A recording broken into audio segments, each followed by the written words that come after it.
Bon matin. Aujourd'hui, nous sommes dans l'Évangile de Marc, le 4e chapitre, et notre thème, foi ou frayeur dans nos tempêtes.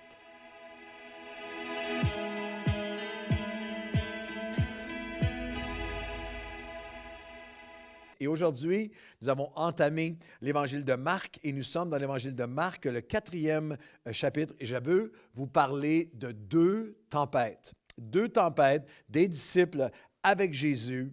Les deux tempêtes ont des vents, ont des vagues, d'incertitude, des tourbillons de crainte. Les deux ont des peurs, mais leur fin, deux tempêtes, mais leur fin, leur dénouement sont complètement différents. Et il y a un choix de comment nous allons traverser nos tempêtes. Il y a un choix de dénouement dans nos tempêtes qui devient en fait un choix de vie. Je vais vous parler de deux tempêtes et je sais que vous pourriez aussi me parler de vos tempêtes.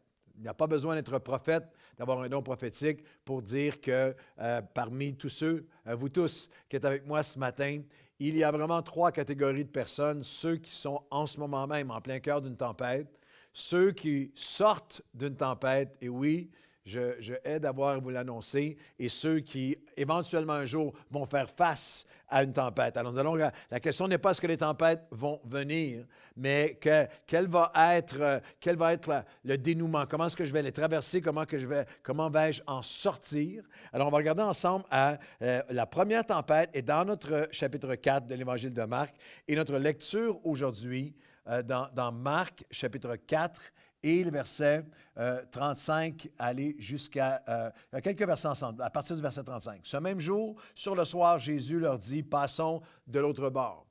Et à chaque saison de nos vies, Jésus désire nous amener de l'autre côté, nous amener plus loin, nous amener ailleurs, nous amener dans des terrains, des choses nouvelles qu'il veut faire en nous et par nous.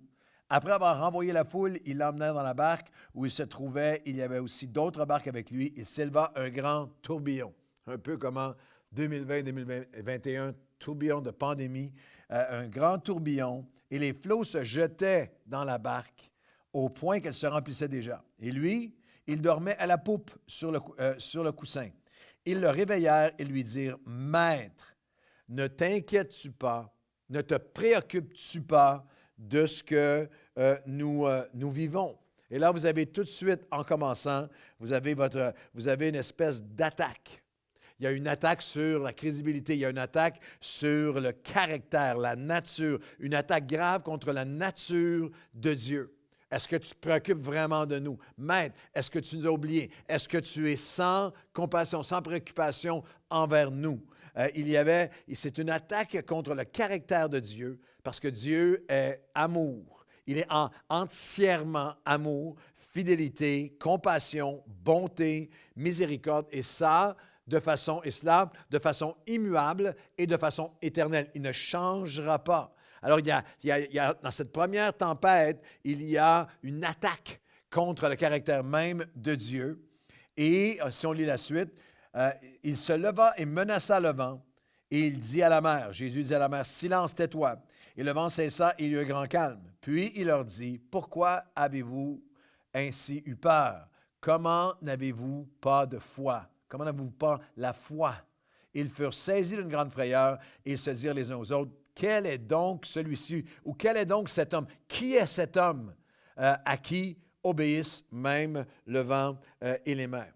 La foi, leur incrédulité a été révélée. Jésus a dit, vous n'avez pas la foi. Leur incrédulité est révélée dans leur phrase, qui est donc celui-ci? Ne le connaissait pas, ne le reconnaissait pas pour qui il était. La foi est connectée à notre niveau de connaissance profonde de qui Dieu est. Plus je connais Dieu, plus je vais être calme dans les tempêtes. Plus je vais être confiant dans les tempêtes, plus je vais avoir confiance, avoir foi en son caractère. Lorsqu'il y a des tempêtes qui s'élèvent dans nos vies, la peur, la frayeur montent aussi. La peur pour le lendemain, la peur pour mon travail, la peur pour mes enfants, mes petits-enfants, la peur pour mon couple, la peur pour mon travail, la peur pour est-ce que je vais passer le reste de ma vie seul, la peur face à la maladie, la peur alors que nous émergeons de cette pandémie, est-ce que je vais un jour retrouver la vie telle que je la connaissais?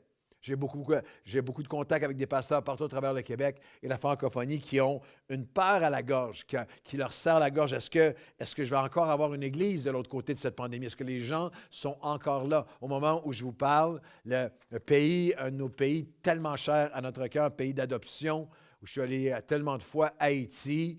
Je salue en ce moment, je sais qu'il y a beaucoup d'Haïtiens, frères et sœurs haïtiennes qui nous regardent, nous écoutent, qui sont en Haïti en ce moment après l'assassinat du président, une saison de tourment, une saison d'anarchie, de peur, de violence. Presque 80% des gens vivant avec moins de 2 par jour. Vous imaginez? Alors, il y a lorsque ces saisons de tempête montent, la frayeur monte. Et dans la première tempête, il y a frayeur, doute, presque une accusation, une mise en question de la nature de Dieu. Et Jésus dit, c'est un enjeu de foi.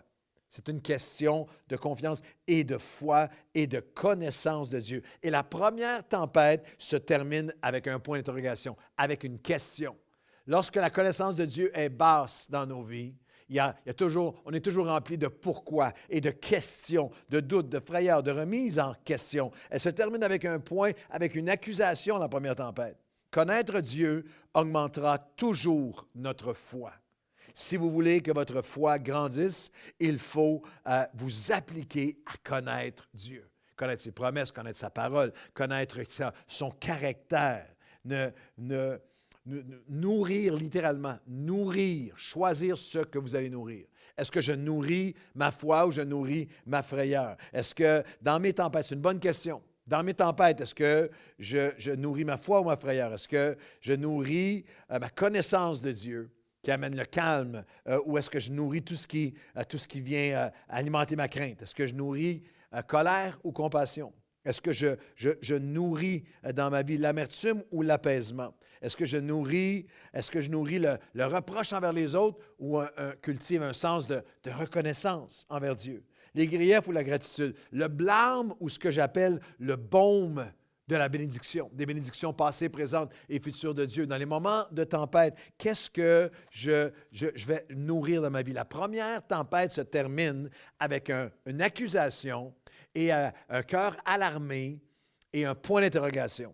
On va maintenant regarder à une deuxième tempête et c'est les mêmes disciples, mais on recule, on fait un petit retour en arrière à l'Évangile de Matthieu, chapitre 14.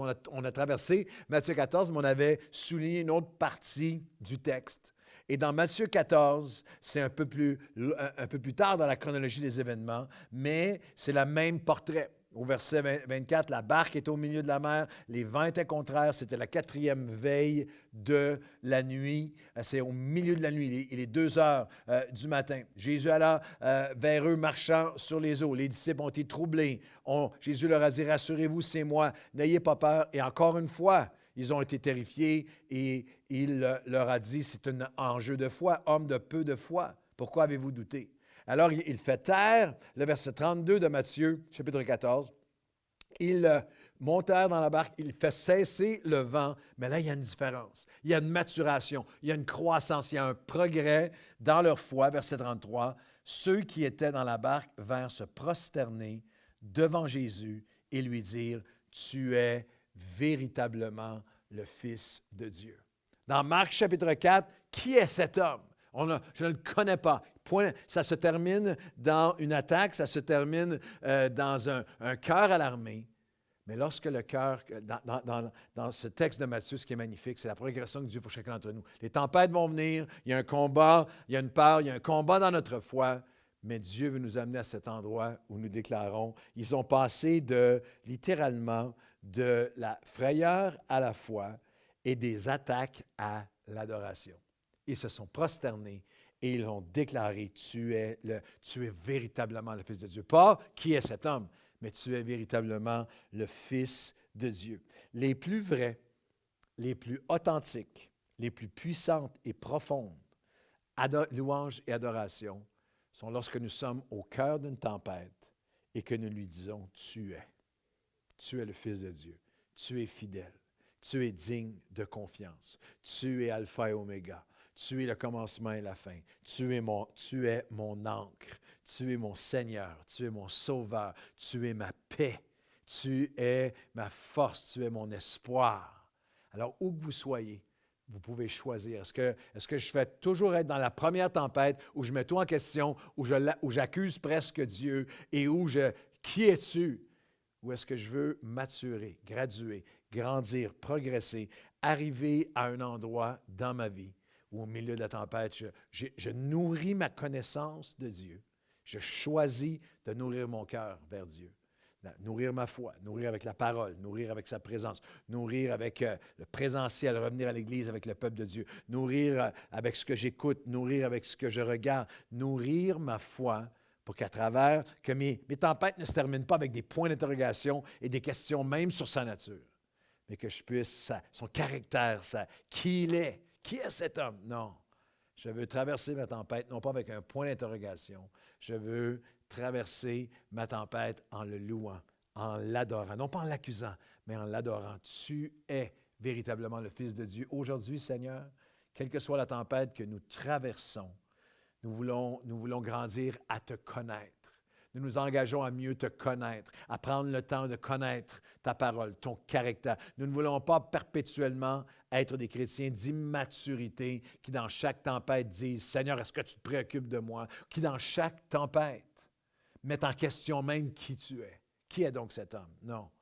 Nous voulons être de ces disciples que, oui, humainement, normalement, ont peur dans certaines saisons de la tempête, mais qui disent, Seigneur, augmente ma connaissance de toi. Je veux grandir en connaissance de toi, en calme en toi, en confiance en toi et en ton caractère, en qui tu es. Et moi, je veux traverser mes tempêtes avec ma voix, avec une adoration qui vient de ma bouche, de mon cœur, de tout mon être qui dit, tu es le Fils de Dieu, tu es le Dieu fidèle. Et à travers cette tempête, je vais non seulement grandir, te glorifier, voir ta gloire, voir tout ce que tu vas faire. Tu vas me montrer de nouveaux rivages de ta fidélité, mais je vais traverser la tempête en t'adorant dans le nom de Jésus.